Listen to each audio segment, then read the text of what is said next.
18 months ago, I had the pleasure of interviewing Baerte de Bray from the Netherlands, and he heads up his country's smart charging initiative. So with the implementation and the adoption of more wind and solar, which are intermittent electricity generation options, the electrical utilities are adopting more battery storage. Well, it seems entirely logical and makes a lot of sense to use the batteries in electric vehicles that are parked in your garage overnight. And that is what he's working on, is how to integrate electric vehicles and their batteries into the national power grid. So welcome to the interview, Baerte.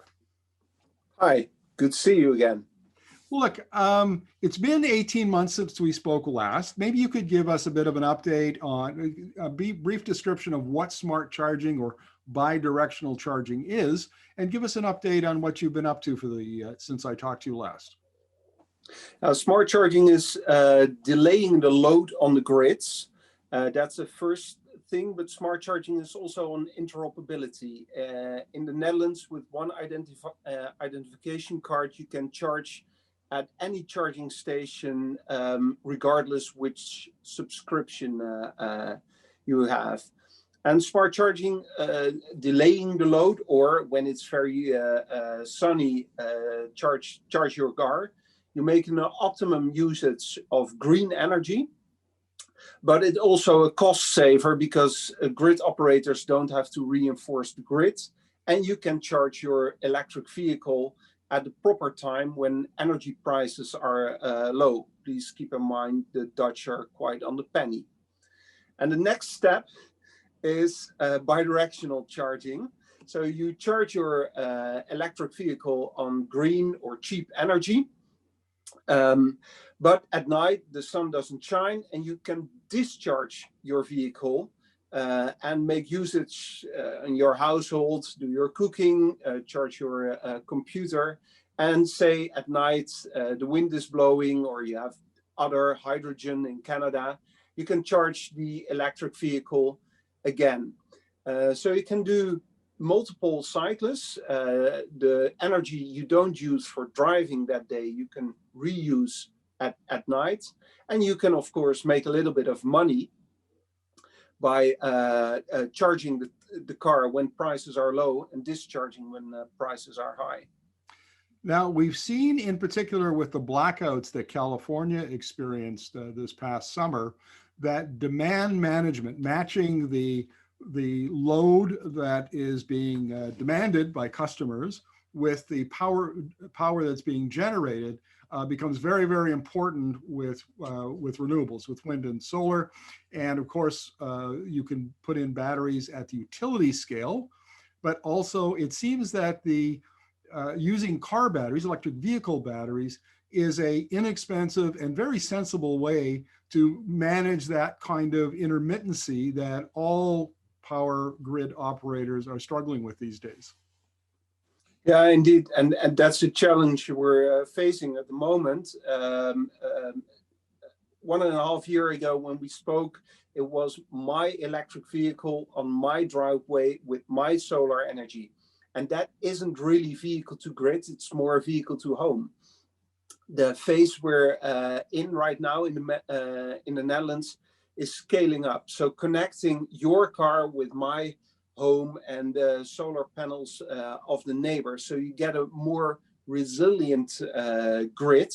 And of course, you want to have a choice between different aggregators, different service companies.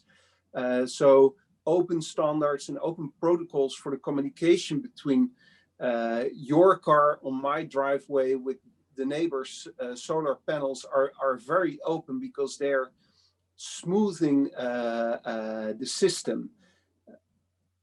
Yeah, so, when the last we talked, I asked you what was the biggest obstacle to making this happen. Was it technology? Was it money? And you said it was actually expertise. It was engineers and designers and so on that had the expertise to design this system and make it work. Is that still the case? Yeah, that's still the case, but also not only design it, but also embed it in the legal system, in rules and regulation. So make the engineers talk to the politicians and the lawmakers. Yeah, I think that's something that's being increasingly recognized is the importance of the regulatory regime in which renewables operate. There are all kinds of these sorts of issues that come up. And because this is new, it's a bit of a trial and error to make it work. And what may seem simple and sensible often takes a lot of negotiation and discussion to make it happen. Yeah, that's true. And please keep in mind, in Europe, we're much more fragmented. Only 100 kilometers away, you have Germany. To the south, you have Belgium and France with different rules, but also different techniques. So aligning all those together, it's quite an effort. But on the other hand, the spirit is very cooperative.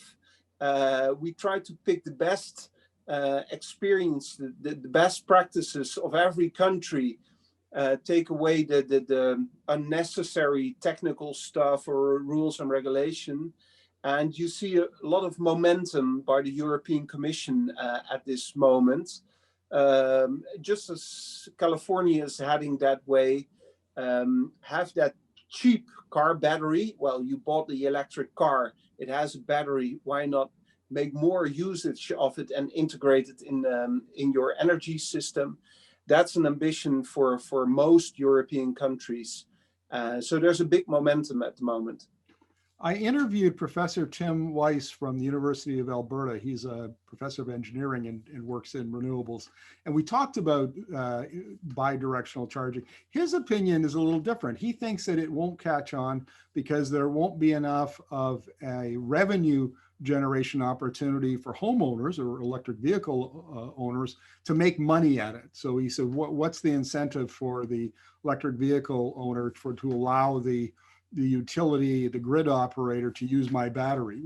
What's your take on that? Well, again, cultures are different, and the Dutch are on the penny. So if we can make a little bit of profit, we'll still go for it. But keep in mind, the test beds we have at the moment aren't individuals. We see there is a lot of money to be made in with fleet owners. So a utility with 2,000 cars parked at night, if they all can do a little bit of bidirectional charging and make, say, €1 or $1 at night with 2,000 cars, well, that still is some revenue and worth the investment. So that's the profit side. On the other hand, there's the cost side. By bidirectional charging, we can avoid big grid investments. And one of the things I noticed last year, we had a test event with multiple car brands doing tests with charging. And at night, we went drinking beer with people from all car companies, Honda, Tesla. And what surprised me, the first hour, only the Japanese and the French were joining us. And I asked, where are the other guys? And what they had to do was drive on the highway to empty the batteries for a next day of testing of charging. So it occurred to me that if you only have smart charging on your vehicle and your car is parked for a weekend or maybe 2 weeks for a summer holiday, you can do only one load circle. When the sun is shining, charge your battery, but it's full. You can't shave off the peak load on the grid. You can't make any money anymore. But with bidirectional charging, you can charge and discharge over and over again. Well, and this is where money can be made. I certainly see the value of the fleet charging, because we're seeing more and more big companies like Amazon, for instance, is going to be deploying 100,000 of these electric delivery vans around the world by 2030. And you can see why, if they could make a few dollars at night, that would be very beneficial to them. What kind of a time frame are we looking at, Baerte? Is this a short term, we're very close to a solution, or is it 2030 or later? When will we see this? I think different countries will have different paces, but the European Commission has it on its ambition that they want to have 20% of new sold vehicles bidirectional in 2025 and up to 50% in 2030. This is not an official statement yet, which gone through Parliament, but I've seen some drafts on this, so the percentages might differ a little bit, or they shift a year back and forth. But yeah, the European Commission is heading that way, and of course, keep in mind, different countries will have different rollout paces, like different states in Canada or the United States. Well, California is a bit more progressive than Utah, for example.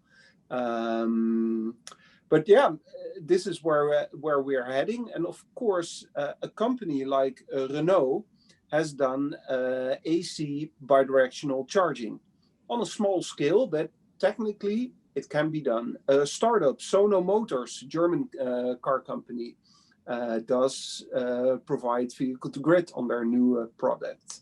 The Japanese, Mitsubishi, Nissan, they've done vehicle to grid, DC, for over 5 or 8 years. So technical, we can do it. The issue now is scale it. Very interesting. Well, thank you very much for this update, Baerte, and we'll look forward to chatting with you again in another 18 months. Yeah, or sooner.